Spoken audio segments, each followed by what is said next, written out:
ये एक प्रोसेस है। Identity is outcome in western psychology, identity is a process in Indian psychology. इसलिए identity को बेहतर समझाती है इंडियन साइकोलॉजी, लेकिन आइडेंटिटी टर्मिनोलॉजी पे बात नहीं होती।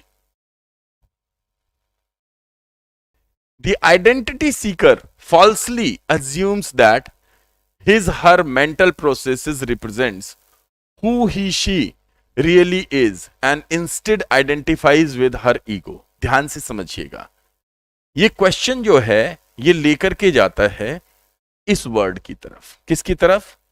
एग्जिस्टेंस की तरफ। और एग्जिस्टेंस कहां से आता है? सत्य से आता है, ट्रूथ से आता है।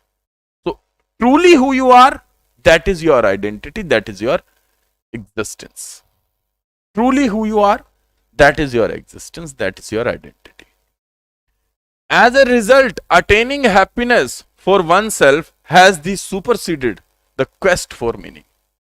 और जैसे ही आप अपने आप को ढूंढने की तरफ जाते हैं तो आप इस मीनिंग को, आइडेंटिटी के अर्थ को प्राप्त करने की तरफ एक कदम आगे बढ़ जाते हैं।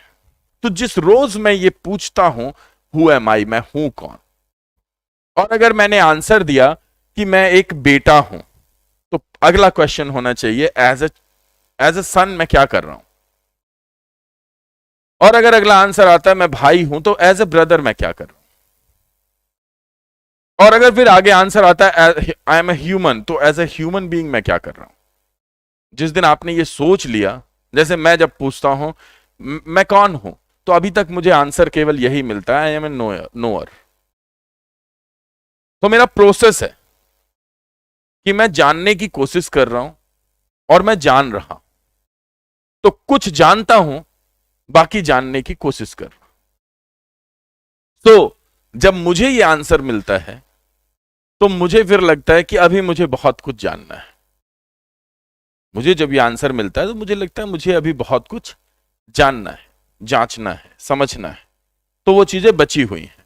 तो मैं उस तरीके से अपनी लाइफ के मीनिंग को निकालने की कोशिश करता हूं। कोई दूसरा व्यक्ति है, उसको इसका आंसर डिफरेंट आता है।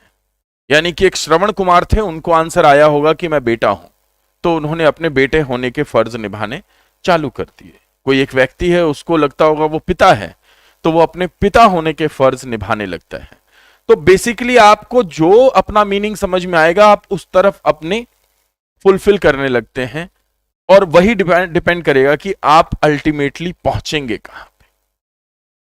But reality is that Indian psychology in the way of existence and सत्य ये कहती है कि आप एक टाइम में एक व्यक्ति नहीं होते, आप एक टाइम में मल्टीपल लोग होते हैं। जैसे आप जगह, टाइम और रिस्पॉन्सिबिलिटीज चेंज होंगी, रिलेशंस चेंज होंगे, वैसे ही आपका मीनिंग भी चेंज हो जाता है। यही है वन सेल्फ के बहुत सारे मीनिंग है। उस रूप में आप क्या कर रहे हो। मैंने इसलिए बोला कि ये तो बहुत अच्छा होगा अगर हर घंटे आप अपने आप से पूछें हु एम आई, मैं हूं कौन।